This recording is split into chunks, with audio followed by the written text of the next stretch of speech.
Danse Zapata face à la création artistique contemporaine, atout ou inconvénient pour les créateurs d'œuvres d'esprit. Mesdames et messieurs, chers téléspectateurs, bonsoir et merci de toujours prendre ce rendez-vous. L'émission c'est l'envers du décor en direct et interactive et en synchronisation sur Diaspora FM, la 102.3. La danse Zapata, puisque c'est de ça qu'il s'agit, est une expression culturelle et cultuelle dédiée à la divinité de la terre. Mais face à l'essor de la création artistique contemporaine, il est question de savoir si la danse Zapata offre des atouts ou des inconvénients. J'ai deux sachants sur ce plateau. Hippolyte Collen, un traditionnaliste, un dignitaire Zapata. Bonsoir. Bonsoir Ben, bonsoir les auditeurs, bonsoir les téléspectateurs. Avec vous, nous allons plus développer l'aspect culturel. On va continuer pour voir ce que cela va donner. D'accord. Marcel Zounon, bonsoir. Oui, bonjour. Je salue aussi les téléspectateurs, les auditeurs et demande qu'on soit en symbiose, en synergie pour partager notre compréhension de cette thématique qui est importante dans la création artistique et contemporaine. D'accord. Voilà. Alors, dites-moi de façon générale, en quoi le vaudou inspire la création artistique? Merci beaucoup. Le vaudou, comme on l'avait défini, c'est le savoir-faire, c'est la totalité. Et quand vous prenez le vaudou, vous avez tout. Vous avez la nature, vous avez les 4 éléments dont on a parlé, qui incarnent l'air, l'eau, le feu et la terre. Aujourd'hui, nous serons focalisés complètement sur le vaudou généré par l'élément terre. Par l'élémentaire. Et là-dessus, quand on parle de vaudou, c'est le savoir, c'est le culturel, c'est tout, c'est toute la connaissance de l'univers. Oui, c'est un ensemble de l'homme pris dans un univers avec tous les moyens qui se donnent pour se développer. Donc là-dessus, dans la création artistique contemporaine, vous aurez tout, puisque que ce soit au niveau des arts de la scène, le théâtre, la danse, les chants, la musique, et y compris même les contes et autres proverbes, panégyriques, etc. Vous avez les arts visuels, comme les artistes plasticiens qui s'intéressent également au vaudou pour aller au-delà de l'imaginaire et proposer au monde leur façon de voir et de lire cette divinité-là. Mais au-delà, lorsque vous interrogez également ceux qui sont aujourd'hui, qui proposent des prophylaxies, vous les verrez parce que il n'est pas rare de constater aujourd'hui qu'il y a beaucoup de gens qui proposent la guérison d'une telle affection ou d'une autre et qui le présentent de manière artistique et contemporaine, qui fait une présentation bien de comment on peut faire l'assemblage des herbes pour guérir telle ou telle affection. C'est dire que au niveau de la création artistique contemporaine, vous avez tout au sein ou avec les divinités concernées. En un seul mot, le vaudou est l'expression de notre quotidien. Et de notre identité. Mais permettez-moi de rectifier que je ne suis pas un dignitaire. D'accord. Je ne suis qu'un simple chercheur au mains des grands dignitaires, tout simplement, pour la promotion du vaudou partout dans le monde. Mais vous êtes un adepte de Zapata? Je ne suis pas un adepte de Zapata proprement dit. D'accord. Mais je m'y connais quand même. Pourquoi pas proprement dit? Qu'est-ce que ça veut dire? Quelle est la différence? En fait, je suis issu d'une famille. Ok. Dans cette famille, on adore Vaudou Zapata. D'accord. Du côté père, du côté mère aussi. Je suis dedans, j'ai grandi dedans, mais il s'est fait que chez nous, comme moi je suis prince, les princes ne sont pas adeptes de Vaudou Zapata. Ok. Voilà. Nous allons aborder cette nuance après. Mais pour le moment, pourquoi la divinité Zapata est reliée à l'élémentaire?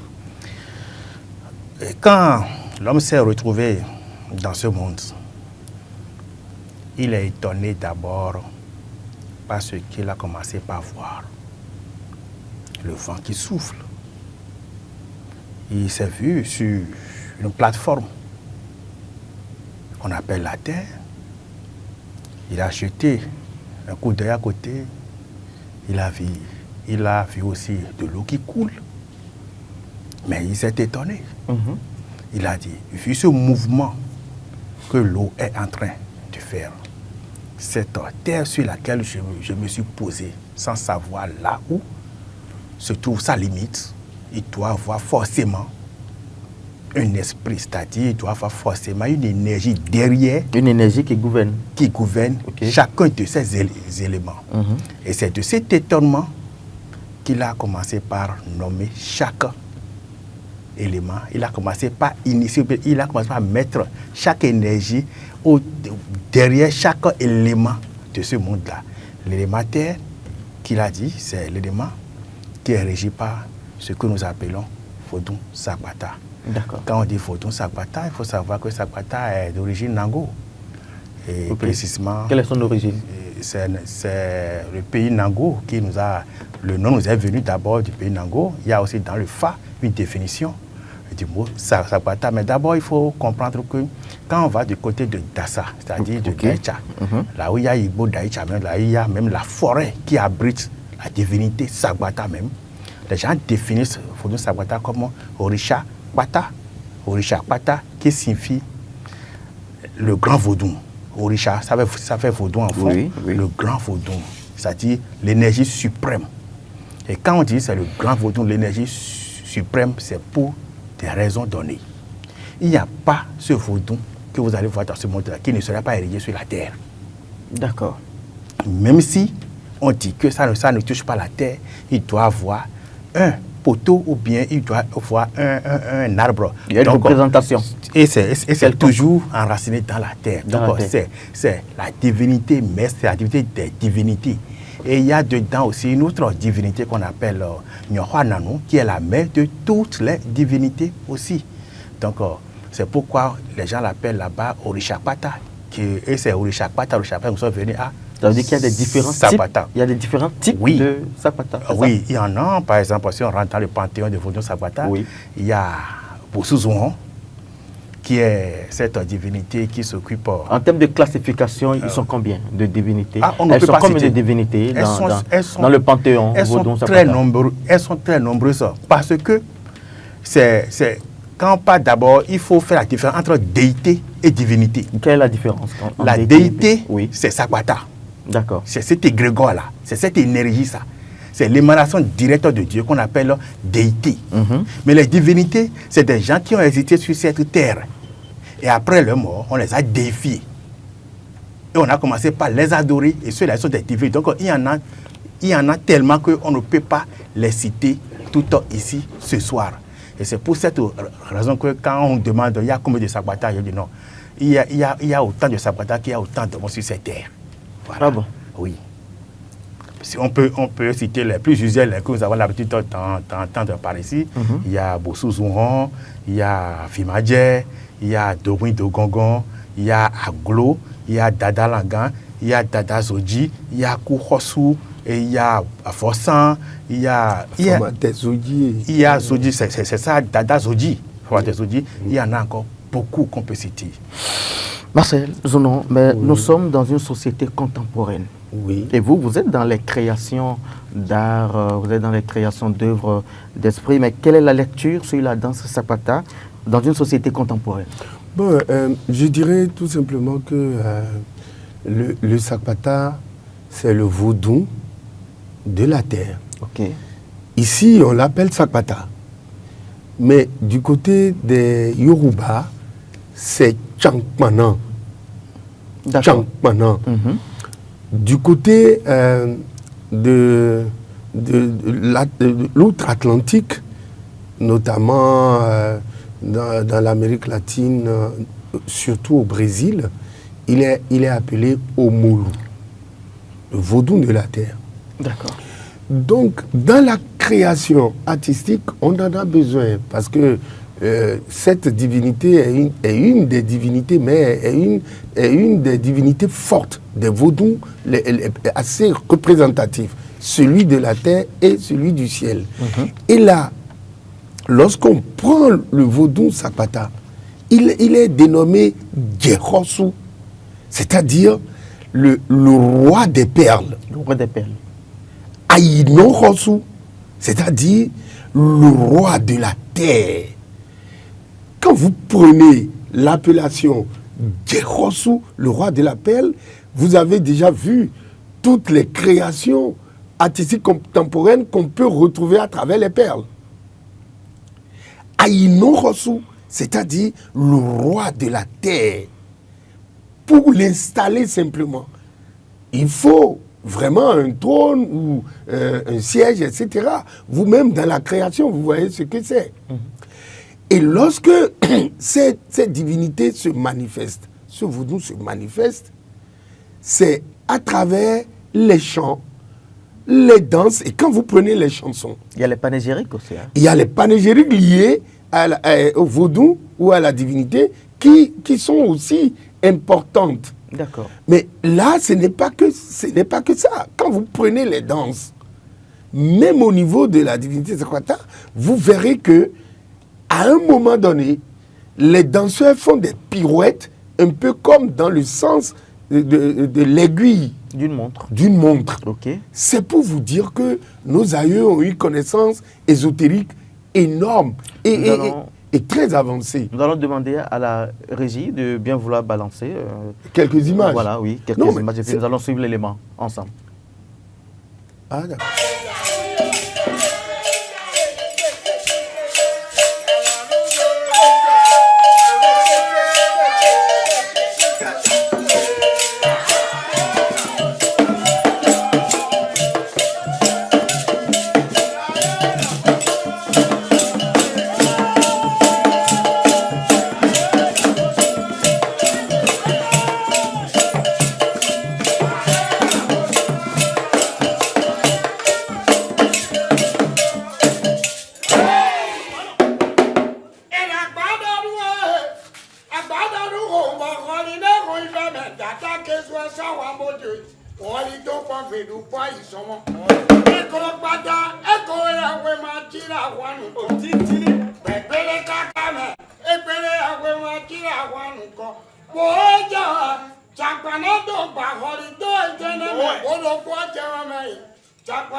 Eh bien, c'est juste à titre illustratif. Illustratif, vous avez vu les vêtements, vous avez vu la beauté des perles, vous avez vu les jupettes et les alandas qui sont tout autour. Mais c'est pour vous dire que dans la création artistique contemporaine, c'est toutes les facettes qui sont revisitées dans le vaudou Sapata. C'est le vaudou totalitaire. C'est grâce à ce vaudou que nous avons la récolte abondante. C'est grâce à ce vaudou que des maladies sont résorbées dans la société. Vous partagez le même avis? Très bien, très bien. Quand on parle de vaudou Sapata, il faut savoir que d'abord, c'est de la richesse. Et quand on parle de la richesse, on parle d'abord du travail. Et c'est cette divinité qui donne beaucoup plus de travail. Dans le panthéon de vaudou Sapata, chaque métier est régi par une divinité donnée. Et quels sont les différents métiers qu'on retrouve? J'ai cité par exemple tout à l'heure Avossan. C'est une divinité qu'on retrouve dans le panthéon de vaudou Sapata. C'est cette divinité qui est, comme les gens le disent souvent de l'autre côté, le saint patron des tailleurs, des couturiers, des modélistes, des stylistes. Ok. Voilà. Dedans, il y a cette divinité qu'on appelle Tadalangan, qui est le saint patron des chasseurs, de tous ceux-là qui utilisent le fer et le feu pour produire, pour travailler dans la forge et autres. Est-ce que ce n'est pas relatif à la divinité Gou? Gou, quand on dit au Gou, c'est toujours au milieu Nango. D'accord. Mais ça là, c'est beaucoup plus le fer. Ok. Mais ici, la créativité. La créativité. Voilà. C'est Dada Langan qui est sur ce terrain-là. Il y a aussi Dada Zodji qui est beaucoup plus pour le feu. Et non seulement les fusils, la chasse. C'est pourquoi, pour faire son évolution, on dit Zodji Mandafort. Il y aura fort fort, non? Donc, il y a tout ça. Il y a encore d'autres. Je voulais même compléter. Oui, parce que quand il parle des objets qui sont obtenus à partir de la fonte, pas forcément le fer. Vous voyez, les adeptes de Zapata portent des bracelets en alu, mais qui sont forgés dans la forge. Et quand vous rentrez dans le couvent Zapata, il y a bien certains attributs qui sont issus du travail de la forge. C'est pour dire que ce qu'il dit est tellement vrai que dans la création artistique et contemporaine, il y a beaucoup de réalités que l'on retrouve aujourd'hui. Okay. Et c'est en cela que, honnêtement, on n'a rien à apprendre de l'Occident. Et si on n'avait pas été façonné, si notre ménage n'avait pas été retourné dans ce qu'ils ont appelé l'éducation avec ces programmes qui ne sont pas forcément axés vers le développement de tout le savoir que nos aïeux ont laissé. J'ai retrouvé aujourd'hui une ONG Passaté du Burkina Faso. Okay. Et ils travaillent la forge et le fer. Le ministre de la Culture du Burkina était allé les voir hier. Mais franchement, avec les objets qu'ils fabriquent, si on mettait les moyens financiers, les moyens tout ce qu'il faut pour les accompagner, nous allons... L'Afrique regorge de connaissances incommensurables et je crois qu'aujourd'hui, avec le président Talon, le Bénin est en train de poser de petits pas qui nous permettront certainement d'aller de l'avant et de développer notre savoir et savoir-faire sur le plan de la technologie et sur le plan de tout ce dont on a besoin pour nous épanouir. Pour nous épanouir. Ben, dites-moi, la danse Zapata, n'est-ce pas une danse trop sacrée ou trop sensible pour être utilisée dans une création artistique? C'est sacré. Est-ce que le caractère sacré est toujours conservé dans une création artistique? Qu'est-ce qui est sacré? Qu'est-ce qui n'est pas sacré? Tout est sacré. C'est à vous de le dire, c'est pas moi. Tout est sacré. Mais tout dépend de ceux-là qui veulent maintenant révéler ce qui est sacré ou bien qui veulent maintenant mettre ce sacré-là à nu. À nu. Comment ils le font? S'ils le font d'une manière professionnelle, ça, ce n'est pas pour désacraliser ce qui est sacré. Mais s'ils le font dans le but de dénigrer ça, ou bien de répéter, tel que ça se fait aujourd'hui au Bénin. Oui. Moi, je remercie beaucoup tous ceux-là qui travaillent dans ce domaine parce qu'ils savent rester dans la limite de l'art pour ne pas aller sur le terrain du sacré. Par exemple, je vous donne un bon exemple. On vient de voir un élément tout à l'heure. Tout à fait. Il s'agit du rythme Adja au début. Ok. Adja, tel que c'est exécuté ici, pour ceux qui le savent très bien. N'est-ce pas le rythme authentique de non, Zapata? Adja, c'est le rythme avec lequel ils font les parades. D'accord. S'ils veulent quitter maintenant la maison pour aller à Sato, c'est-à-dire sous l'arbre, c'est avec Adja qu'ils quittent là-bas, avec des chansons données jusqu'au lieu même du spectacle.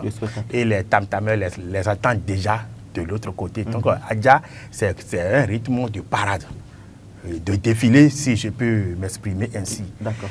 Ici, tel que c'est fait, si vous voyez ça, que vous le savez très bien, vous devez savoir que c'est qu'on appelle, c'est du folklore d'abord, c'est du ballet. Ce n'est pas de cette manière que Zapata même joue son Adja. D'accord. Donc, ceux qui le savent, et ceux qui l'ont fait aussi, savent le faire pour ne pas empiéter sur le terrain sacré. Ça fait un. L'accoutrement même. Ok. Quand on parle de Avlaya, la jupe, ce que mon aîné vient de dire, Avlaya, on appelle ça Avlaya. Si on va catégoriser les choses là, il y a les adeptes là qui doivent porter Avlaya. Et quand on porte Avlaya, il y a aussi une manière de s'habiller aussi, ou bien de couronner la tête. Les choses qu'on met, voilà, celui qui est en train de danser maintenant, pour ceux qui s'y connaissent, ils savent déjà celui-là, est-ce qu'il est un initié confirmé ou pas, on le sait. Oui, c'est un profane. Ou bien c'est un initié qui n'est pas encore confirmé, on le sait. Tu as vu les pirouettes? Voilà. Donc, ils savent toujours rester dans les limites. D'accord. Et ceux qui le savent, là, ils savent très bien qu'ils n'empiètent pas encore pour le moment le terrain du sacré. Mais comment peut-on reconnaître qu'on est gouverné par l'énergie Zapata? Il faut aller en forêt. Il faut aller en forêt pour connaître son signe du phare d'abord. Parce que nous tous qui sommes sur cette terre-là, nous n'avons pas les mêmes éléments qui nous gouvernent. Il y en a qui sont gouvernés par l'élément air, d'autres sont gouvernés par l'élément feu, ou l'élément terre, ou l'élément l'eau. C'est vrai que quand on prend un homme, c'est un microcosme dans un macrocosme. Et quand on dit que c'est un microcosme dans un macrocosme, c'est-à-dire tous les éléments sont en lui. Mais il y a toujours un élément qui le domine, un élément dominant. Donc si c'est l'élément terre qui vous domine, vous êtes forcément sous l'onction de l'élément de Vodou, Zapata. Si c'est l'élément feu, là c'est Rebioso. Si c'est l'élément l'air, ça c'est Dan. Et si c'est l'élément l'eau, ça fait Tohosu. Mais si vous rentrez dans le panthéon de ces 4 déités-là, vous allez retrouver aussi les autres déités dedans, mais qui ne seront pas, comment je vais dire, qui ne seront pas en force. Voilà. Oui, vous voulez faire oui, je voulais compléter pour dire en réalité que dans la création artistique contemporaine des groupes de ballet, des groupes de chansons, de musique, il y a une réalité qui est que tout ce que les adeptes font anciennement, soit ils se donnent rendez-vous de manière annuelle ou triannuelle. Et ils viennent à Sato, comme il a dit, à la place publique où il y a le grand arbre. Et ils viennent s'exprimer. C'est-à-dire la sortie des novices, des nouveaux adeptes. Ou la sortie complète des adeptes après s'être restés au couvent pendant plusieurs années. Une certaine période. Lorsqu'ils viennent à la place publique, chanter, danser, ils montrent l'habillement, etc. Il y a une loi qui dit que lorsque quelque chose vient dans la place publique, et ça fait 10 ans, ça veut dire que ça tombe dans le domaine public. Mais ici, même si ça tombe dans le domaine public, il y a des aspects liés au culte, les aspects liés au rituel, les aspects liés aux cérémonies fermées que vous ne pouvez pas, en tant qu'artiste, profaner. Et c'est pour ça, vous aviez vu, pour les danseurs, vous ne verrez jamais les adeptes initiés, je dis initiés, à la sortie de leur, comment on appelle, initiation, vous ne les verrez jamais s'habiller de la même façon. Comme vous le voyez dans les représentations. Vous ne les voyez jamais danser de la même façon, ce n'est pas possible. Parce que Vodou Metametawedi, avant qu'il ne vienne danser même, c'est qu'il est sous l'emprise du Vodou. Et c'est pour ça que là, je vais féliciter et remercier le ministre Jean-Michel Abimbola. Lors du Vodou Days 1, il n'est pas question que les adeptes puissent tous danser de la même façon, aller dans le même sens, revenir dans le même sens, s'habiller de la même manière. D'accord. Ça veut dire qu'on ne peut pas monter une chorégraphie, non, c'est ça? On ne peut pas. Il ne faut pas folkloriser. Et ça, en tant que expert, nous ne pouvons pas accepter ça. Et les adeptes, même s'ils ne le disent pas, nous, il nous titille par derrière. D'accord. Parce que je me rappelle, lorsqu'il était question que les adeptes, les dignitaires, nous ont réunis pour nous dire que nous autres, nous sommes en train de profaner les divinités en les présentant de cette façon-là. On dit non, nous, on ne peut pas profaner. C'est ce que vous avez montré, l'aspect culturel. Purement culturel. En termes de chant, danse, musique, éléments. Parce que tout ce que vous avez vu là, s'achète au marché. Mais lorsque c'est destiné à un adepte, il l'achète au marché, il le confectionne, etc. Mais cela passe par des rituels et des cérémonies qui consacrent le vêtement que porte le danseur ou l'initié. Là, non, n'importe qui peut prendre n'importe quoi et porter. Mais ça, c'est dans le cas d'un adepte confirmé, n'est-ce pas? De l'initié. Mais ici, maintenant, dans les créations artistiques contemporaines... Est-ce qu'il y a au moins des rituels ou bien des sacrifices que vous faites? Ah non, non, je vous ai dit... Est-ce qu'il y a des consécrations? Que tout ce qui est... Non, on ne fait aucune consécration. D'accord. Vous ne faites jamais. Rien. Pour les créations artistiques, jamais. Mais avant d'aller à une création, comme l'a dit le dignitaire, il faut forcément, même si on ne vous l'indique pas, vous devez aller et demander sous quel signe. D'accord, il faut consulter le Fa. Il faut consulter le Fa. Sous quel signe je vais faire mon travail pour que Kouigbe, Azengbe, que la mort et les maladies soient en dehors de ce que nous faisons pour accompagner les dignitaires à mieux, qu'on appelle sauvegarder leur patrimoine. Le patrimoine. Et c'est en cela, moi je me rappelle, le président Talon a dit, moi je mets en place le Vodou Days, mais ce n'est pas pour faire la promotion du cultuel. C'est pour faire la promotion... C'est pour révéler. C'est pour révéler le Bénin et pour faire la promotion du culturel, et du contemporain. Donc c'est important. Néanmoins, il y a une dimension spirituelle. Il y a vraiment une dimension spirituelle. Ah oui, la dimension spirituelle, alors, elle est là, avec les adeptes. Quelle est la dimension spirituelle qui réside alors dans la danse Sapata?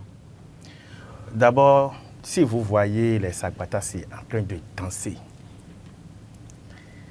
Tout à l'heure, on a parlé de tours, de la pirouette. Oui. La tête tourne. La tête tourne sur elle-même. On nous l'a appris. On nous l'a appris, on l'a dit. Le premier qui l'a dit, on l'a exécuté. Mais après, les gens l'ont confirmé. De même, ceux-là, ils ne sont pas venus à Dassa, ils ne sont pas venus à Abomey, ils ne sont pas venus au Bénin. Pourtant, l'énergie qui régit cette terre, les adeptes, c'est-à-dire ceux-là qui adorent cette énergie-là, s'ils sont en France, là aussi, ils tournent sur eux-mêmes. C'est déjà une expression. Spirituelle. Ceux qui le savent, là, ils le savent très bien.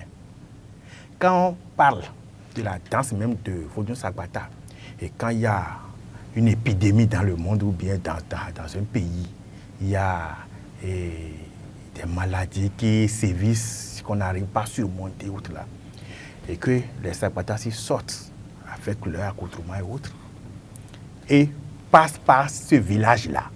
C'est pour purifier le village. C'est ça qui est le Toploplo. Merci beaucoup. C'est ça qu'on appelle Toploplo. Et il y a une période qui est dédiée. Il y a une période qui est dédiée, mais ce n'est pas seulement une période, mais c'est quand le besoin se fait sans sentir. Quand il y avait Covid dans ce monde, les gens l'ont fait. Quand il y avait Covid, ils l'ont fait. Et le village dans lequel ils ont fait ça, bon, je ne vais pas aller dans le détail. Comme mon élève vient de le dire, ceux qui font les ballets, les spectacles et autres là, et qui portent les accoutrements, que les gens les identifient parfois, Vodou Sapata et autres là, ils ne sont pas consacrés, ils ne sont pas initiés, oui, mais ils ne le font pas seulement, ils ne se lèvent pas seulement pour commencer par le faire. C'est déjà conforme d'abord parce qu'eux, ils ne sont pas vaudoucis. C'est quand le vaudou vient là qu'ils commencent par faire ces choses-là, même si ça à l'apprendre. Mais eux, ils voient ça. Ils aiment ça. Pour le reproduire, il doit se faire former. Mais un artiste qui n'est pas un vaudouci, qui n'est pas un sapatassi, mais qui pratiquent la danse Zapata. Est-ce que la transe peut se manifester sur cet artiste? Ça s'est produit une fois. Moi, je connais quelqu'un qui est un simple artiste. Hein. Il a l'habitude de faire du ballet, l'habitude de faire du théâtre et autres là. Mais par la suite, aujourd'hui, il n'est pas adepte. Il n'était pas adepte. Il n'était pas adepte. Mais à force de le faire, un jour, il a commencé par... Bon, d'abord, il est tombé malade. Okay. On a commencé par chercher à savoir c'est quoi la cause, parce qu'il a été à l'hôpital, il a fait tout, mais ça n'a pas marché. C'est dans cette course-là qu'il s'est retrouvé au couvent. On l'a initié, il est devenu un adepte confirmé. Aujourd'hui, il est Sakbatano même, parce qu'il dirige même un temple. Ah mais bon. Il n'est plus de ce côté-là. Il a des gens qui continuent de le faire, il est assis, mais lui-même, là, il ne le fait plus, parce qu'il ne peut plus jamais le faire. Vous avez des cas comme ça? Non, mais c'est des cas rares. C'est des cas rares. Moi, oui. je ne suis jamais tombé sur un cas comme ça. Encore moins les autres qui tentent de le faire aussi, sans profaner. Parce que là, il faut être sachant. Avant, on imitait même les trans. Mais du fait que les dignitaires ont commencé du fait que les dignitaires ont commencé par nous rappeler à l'ordre, on s'est abstenu. D'accord. Plus jamais ça. Parce qu'on ne va pas continuer d'imiter les trans. Les trans, c'est du vrai. Dans la création artistique, on se refuse d'interpréter des mouvements des mouvements de trans qui peuvent prêter à confusion. Et pour le Zapata, de manière spécifique, en tant que vaudou tutélaire de la terre, oui. Lui-même, il a demandé à ses enfants que vous me suivez s'il vous plaît, lui-même il a demandé à ses enfants que vous pouvez même imiter pour manger. Donc, lorsque les débats entre dignitaires et créateurs d'œuvres esprits de l'esprit se passent, et quand on s'est rappelé de cette accession-là, ils nous ont donné carte blanche, mais il faut savoir jusqu'où y aller dans la création pour ne pas profaner. Ça veut dire qu'il y a des limites. Il y a des limites. Il y a des limites. Et quand le metteur en scène, parce qu'il dit qu'il faut apprendre. Absolument. La transmission, elle est importante et obligatoire dans tout ce qui est passage d'éléments du patrimoine d'une génération à l'autre. Est-ce qu'on peut encore parler de transmission si tant est que nous sommes à parce que il y a transmission. Même à un temps de contemporain. Je vais vous expliquer. Avec les diverses croyances religieuses. Hein? Avant que l'artiste n'apporte son grain de mouvement, sa créativité, c'est qu'il doit connaître le béaba. Et connaître le béaba, c'est de lui faire apprendre, soit par ceux qui savent le faire, ou bien il va à l'espace, il voit danser, il le copie, et il fait un travail énorme de passage à l'élément pour qu'il puisse obtenir au moins le béaba et donner, mettre un peu de lui pour faire des créations contemporaines. Parce qu'aujourd'hui, la danse Zapata se danse d'une certaine façon. Il y a le Agbochebu, il y a toutes ces danses-là qui sont revisitées. Okay. Mais le créateur d'œuvres, il doit pouvoir apporter sa touche. D'accord. Justement, c'est en apportant leur touche qu'ils ont déformé tout. Quand on entend à Gbochebu, authentique même, qu'on fait à la veille des cérémonies de vos Zapata, il y a une expression.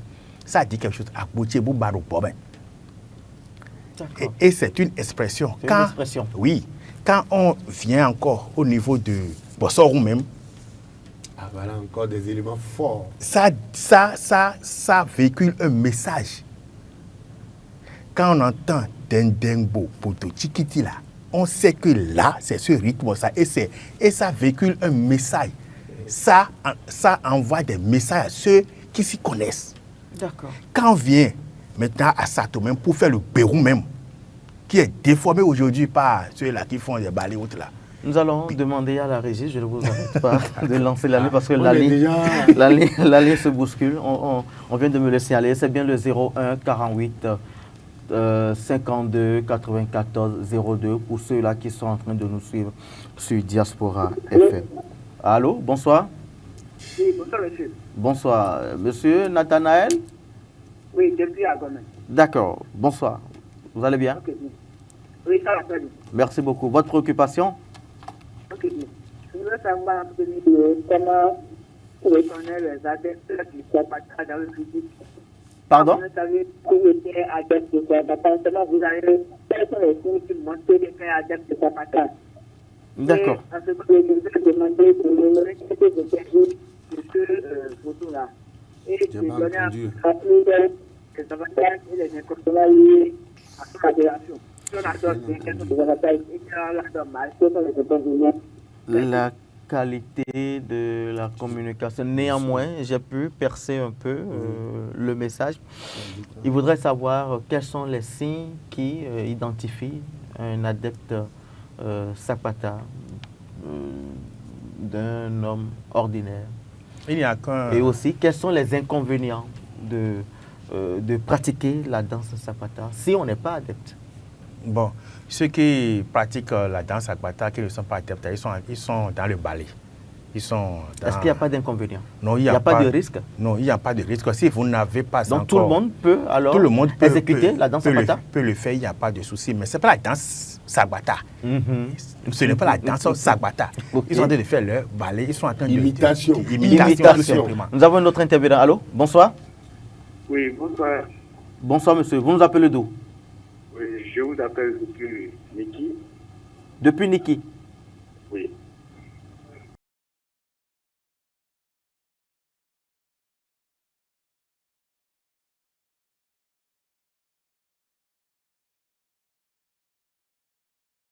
Allez-y. Oui, c'est un Vous Ségolissa et Zapata. C'est bien ça? Oui. Merci beaucoup. On rebondit rapidement alors, parce que le temps qui nous est imparti tire à sa fin. La différence entre Ségolissa et puis Zapata.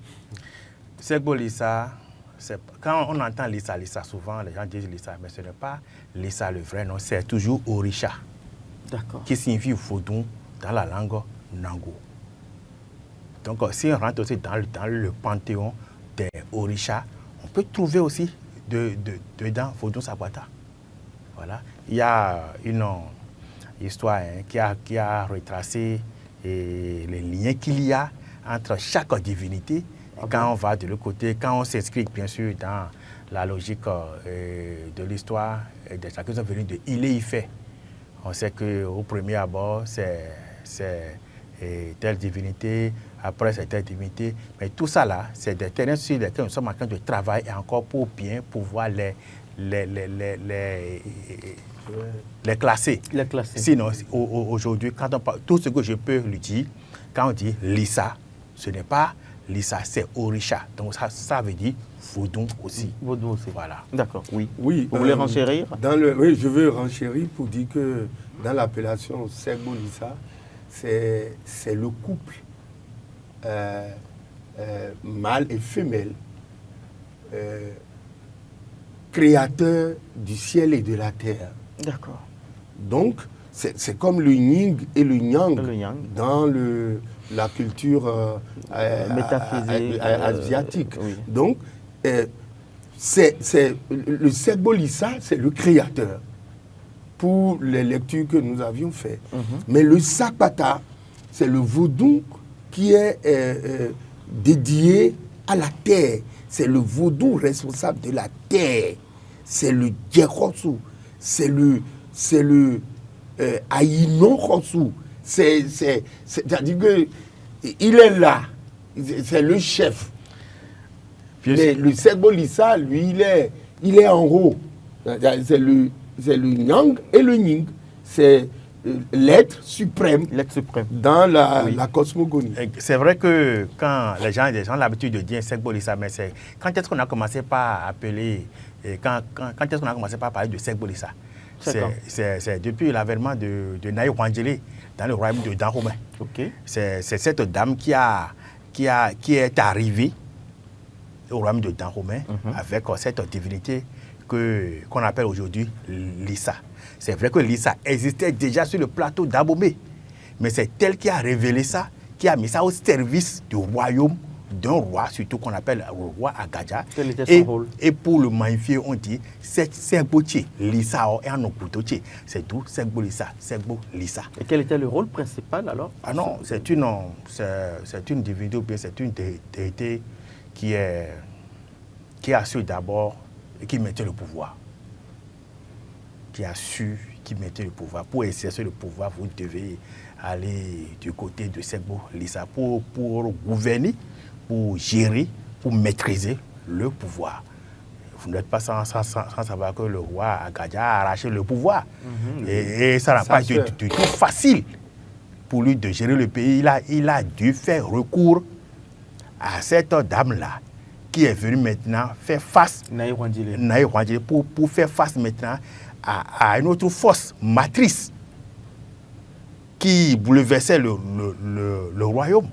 Donc c'est la force matrice face à la force matrice qui a fait que lui, il a pu gérer le pays pour faire beaucoup de conquêtes aussi. C'est une histoire très très longue, on ne peut pas rentrer dedans comme ça. Dites-moi. Quels sont les risques Parce qu'il dit qu'il Oui. n'y a pas de risque, mais vous êtes plus ancré dans les Les représentations. risques, Oui. c'est de ne pas aller, c'est de respecter les limites à ne pas franchir dans la création artistique. Nous avions dit tout à l'heure que avant on faisait de l'imitation des trans, mais il ne faut pas y aller. En discutant, on s'est rendu compte qu'il ne faut pas y aller parce que à écouter le dignitaire, il a dit celui qui imitait ses mouvements, il a été possédé. Et puis après, il est devenu adepte. Et puis après, il est devenu dignitaire. Et à partir de cet instant... Nous avons un autre intervenant. Allô? Bonsoir. Oui, bonsoir, monsieur. Bonsoir, monsieur. Vous nous appelez d'où? J'appelle d'Azoré. Azové. Votre préoccupation? Oui, je voudrais intervenir sur le plateau. Allez-y. Votre nom, s'il vous plaît? On m'appelle Eda Paulin. Monsieur Paulin, Eda. D'accord. Oui. Je suis venu juste pour vous dire que la notion Segbo Lissa remonte à la haute antiquité. Et si on parle de Segbo Lissa, c'est la première divinité, la divinité mère. Et autour de cette divinité mère, il y a des divinités conséquentielles à elle. D'accord. Et ça fait 9, et ça constitue 9 divinités. Et lorsque vous prenez cette divinité, vous avez Segbo Lissa en tête. Mais on dit Sapata et Segbo Lissa. Quelle est l'alliance? L'alliance, c'est quoi? C'est qu'il y a 3 sortes de grandes divinités de Segbo Lissa. Il y a Segbo Lissa 1, 2, 3, dans une entité de 9 divinités consubstantielles qui forment la divinité de Vodou à la base. D'accord. Oui. Segbo Lissa qui relève de Torassou en tête de Réveillon et de Sapata. Oui, là, il y a Sapata sous forme de Torassou. Et Torassou et Sapata cohabitent. C'est dans ce contexte que nous parlons de Sapata et Lissa. Vodou Sapata et Segbo Lissa. Et en dehors de ça, il y a l'autre cadre de Segbo Lissa. C'est tout un cheminement. Et il faut connaître l'origine du Fa. C'est le Fa qui a généré le Vodou. Mais quand je m'excuse, ça m'a pris, j'ai voulu juste intervenir pour clarifier que ce qui se dit là, c'est un peu flou. Merci beaucoup. Merci pour votre contribution. Je remercie beaucoup l'intervenant tout à l'heure qui est allé sur le terrain sur lequel je ne voulais pas aller. Parce que quand on va commencer par classifier, quand on va classer les divinités, on doit se référer d'abord au Fa. Vous faites preuve de rétention d'informations? Je suis obligé. Je suis obligé. Pourquoi? D'abord, il faut... Ce n'est pas tout qu'on est autorisé à dire. Hein. C'est pas parce qu'on connaît tout qu'on doit dire tout. D'accord. Et d'ailleurs, je ne connais même pas tout. Donc, je suis toujours dans la C'est recherche. vrai aussi. que nous n'avons pas la prétention de tout dire aussi. de tout dire aussi. Oui, allez-y. C'est vrai que... Il est allé sur un terrain. Il a dit il faut maîtriser le phare. Et c'est ça d'abord. Parce que pour classer les divinités, on doit savoir. Il a dit tout à l'heure la divinité Oro. Je vous avais dit que quand on parle de l'Isala, que c'est Orisha. Oro aussi est un Orisha. Et c'est le dernier enfant de Orisha, ça. C'est pourquoi il est bouillant comme ça. Et il y a un signe de Fa aussi, qui le gouverne et qui a fait son histoire. Et c'est comme ça, si on prend chaque divinité, il y a un signe qui a retracé son histoire. Chaque divinité a toujours un signe de Fa qui a retracé son histoire. Donc c'est pour cette raison que quand on va faire ce débat-là, il faut qu'on soit d'abord, il faut qu'on s'entende d'abord sur ce principe de base. Ok. Et on va commencer maintenant par dépouiller les signes, tomber maintenant sur chaque divinité de chaque signe de Fa. Quand il vient de le dire que Torosu, Sagbata est en Torosu, Rebeso, il a raison. Il a raison, il est en train de dire, mais il faut que ce débat soit fait un jour pour qu'on puisse s'entendre. Et c'est pourquoi je remercie d'ailleurs le professeur Dodi Mouzouvi, le professeur Kako Maouyo, qui sont en train de faire un travail formidable sur ce terrain-là. Merci beaucoup. Je suis un peu d'accord avec lui parce que le comité de rite mis en place par le gouvernement pour réorganiser le secteur a commencé par faire un travail parce que tu sais, notre culture, elle est basée sur l'oralité. Et ceux qui ont écrit des livres, ceux qui ont eu le courage d'écrire des livres, c'est encore des Blancs qui ne sont pas initiés, qui n'ont pas une grande connaissance et qui écrivaient ce qu'ils voulaient.